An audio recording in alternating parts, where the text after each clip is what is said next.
Kembali lagi di Cerita Cinta Channel. Jangan lupa like, comment, and subscribe ya. Terima kasih.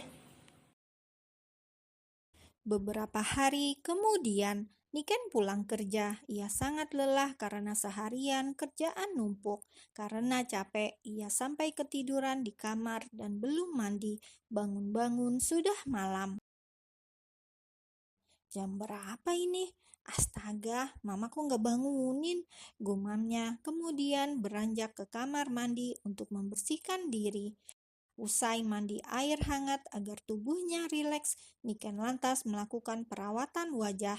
Sembari duduk di meja rias, dia juga menyetel musik agar pikiran makin plong. Dret, lagu yang terputar langsung terjeda saat ada yang telepon. Siapa ini? Ngapain video call? Niken langsung mematikan ponselnya, kemudian kembali fokus pada skincare miliknya. Dret, ngapain kupret itu nelpon segala? Astaga. Tintin, tiba-tiba terdengar suara klakson. Niken langsung keluar kamar, dia melihat ke balkon. Dilihatnya, Raja berdiri di depan mobil dan melambaikan tangan. Dia lagi, rutuk Niken. Niken, ada tamu. Suara sang mama memanggil. Tamu apa? Desis Niken lalu membuka lemari. Ia memilih baju paling enak dilihat, padahal yang datang cuma mantan suami. Tanpa ia sadari, Niken ingin kelihatan oke di mata laki-laki tersebut. Begitu sudah di ruang tamu, Niken langsung memasang muka ketus. Ada apa? Raja kemudian mengeluarkan sebuah map. Aku ingin menjualnya, tapi aku butuh tanda tangan darimu. Apa ini? Jual aja, ngapain tanda tangan aku? Gerutu Niken. Sebenarnya ini hanya alasan Raja untuk datang dan bertemu Niken. Raja tidak kesulitan finansial, jadi dia tidak akan menjual rumah hanya untuk mendapatkan uang. Ini dulu atas nama kamu. Ubah saja, aku nggak minta. Oke, kita ke notaris besok atau lusa? Aku sibuk, jawab Niken ketus. Niken, ucap sang mama. Niken hanya melirik, kemudian berkata, Oke, Kamis aku kosong. Oke, Kamis aku jemput. Udah, itu saja kan? Sudah malam, aku mau istirahat. Raja mengangguk, padahal masih mau bertemu. Oke, Raja kemudian pamit sama mantan mertuanya. Niken mungkin kecapean, seharian kerja. Gak apa-apa, Mah. Raja ngerti kok. Tetap semangat ya, Raja. Raja langsung mengulas senyum. Setidaknya dia sudah dapat lampu hijau dari Mama Reni. Makasih, Mah. Mama Reni pun mengangguk, mengantar Raja sampai depan pintu. Sementara itu, Niken sudah berbaring di ranjang empuknya. Sembari matanya menatap langit-langit kamar, Niken merasa aneh mengapa Raja seperti berusaha mendekatinya lagi. Apa dia masih suka sama aku? Niken menggeleng. Enggak, ini tidak boleh terjadi. Apapun itu, aku nggak boleh jatuh di lubang yang sama. Cukup sekali sama Raja. Nggak ada balikan ataupun apapun, ucap Niken pada dirinya sendiri.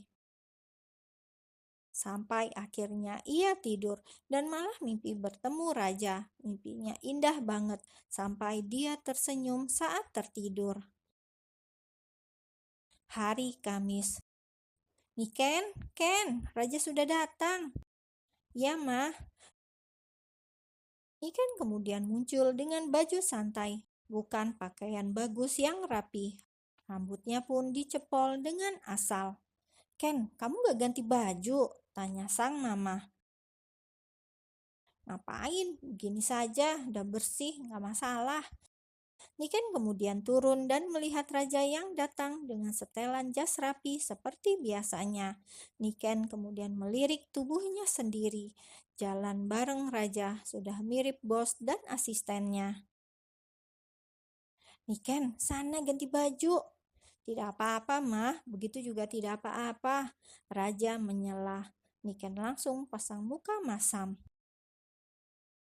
Aku naik mobilku sendiri, kamu naik mobilmu sendiri, kata Niken. Satu saja, Raja sepertinya tidak mau. Ini misi PDKT. Kalau mobil terpisah, kapan PDKT-nya? Ya udah, kamu naik saja mobilku, celetuk Niken. Raja pun mengangguk lalu pamit pada Mama Reni. Dalam hati, Niken tersenyum licik. Kebetulan dia sedang kesal dari kemarin. Sepertinya ini waktu balas dendam. Biar aku yang nyetir, kata Raja sambil mengulurkan tangannya. Enggak, aku saja, ucap Niken. Seperti dugaannya, Raja dibuat pucat saat Niken mengemudi ugal-ugalan di jalanan. Niken, gantian, aku yang nyetir, kata Raja saat mereka ada di lampu merah. Kalau takut, naik taksi saja, celetuk Niken.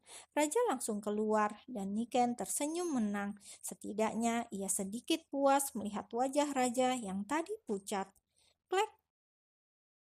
Niken kaget karena Raja membuka pintu depan. Geser sana, aku yang nyetir. Apaan sih? Ini mobil aku, terserah aku dong. Udah, geser sana, titah Raja.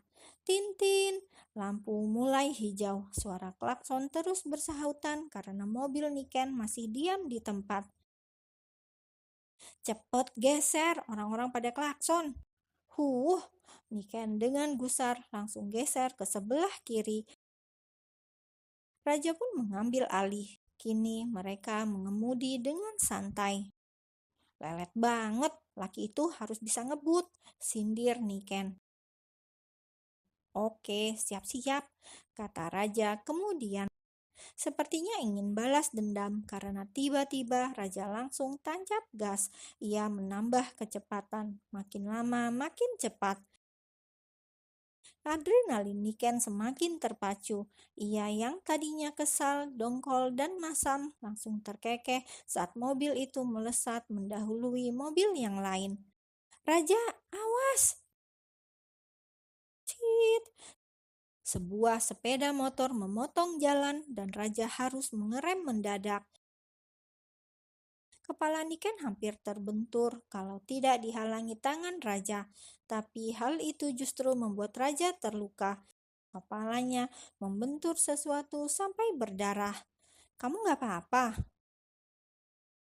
Aku nggak apa-apa, kata Niken kemudian mencari sesuatu dalam tas. Niken mengeluarkan sapu tangan, kemudian menempelkan di dahi Raja. Pegang ini, jangan lepas. Nggak apa-apa, cuma begini. Pegang saja, jangan gerak. Niken lalu turun dan melihat motor yang hampir tertabrak. Maaf, Pak.